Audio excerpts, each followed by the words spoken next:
Programang ito ay rated SPG. Striktong patnubay at gabay ng magulang ang kailangan. Maaaring may masiselang tema, lengguwahe, karahasan, sexual, horror o droga na hindi angkop sa mga bata.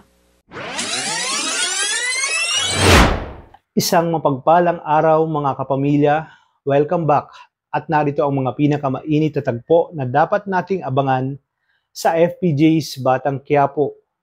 Matapos kunin ni Rigor si Marites at dalhin sa kanyang bahay, ay hindi na nga makakapayag itong si Marites na muli siyang ikulong nito sa kanilang bahay. Sa pagkakataong ito, isang palaban at matapang na Marites ang ating masasaksihan. Hindi lamang ito dahil nakaisip na rin siya ng paraan para makatakas kung saan sasama siya kay Rigor sa Quiapo. At dito sinamantala niya ang pagkakataon na may kausap at kakompronta itong si Rigor. Dali-dali siyang tumakas kung saan hindi na malaya ni Rigor na tumakas na pala ito. Habang sinatanggol naman at Ramon ay kasama ng kanyang mga kaibigan na nasa presinto na nagmamatsyag at nag-aabang upang itakas si Don Julio at si Franco.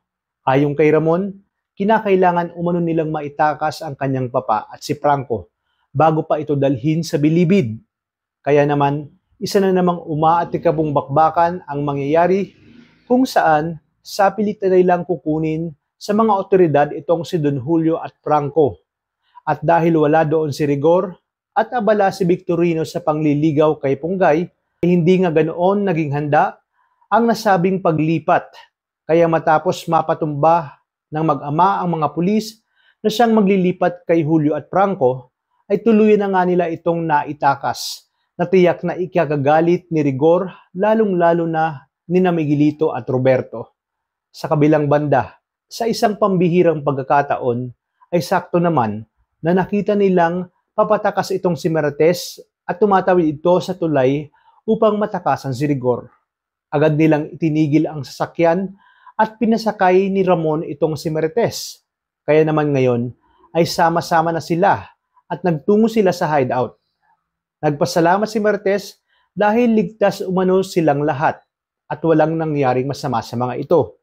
Wika naman ni Ramon na ngayong kumpleto na sila ay sisimulan na nilang bumangon at pagbayarin ang lahat ng mga may atraso sa kanila, lalong-lalo na umano itong si Dimagiba at ang mga gerero. Kaya naman tuloy-tuloy ang pagsubaybay. Ito lang sa numero 1 teleserye ng Sambayanan, ang FPJ's Batang Quiapo. Maraming salamat sa inyong panonood at pagpalain tayong lahat, kapamilya.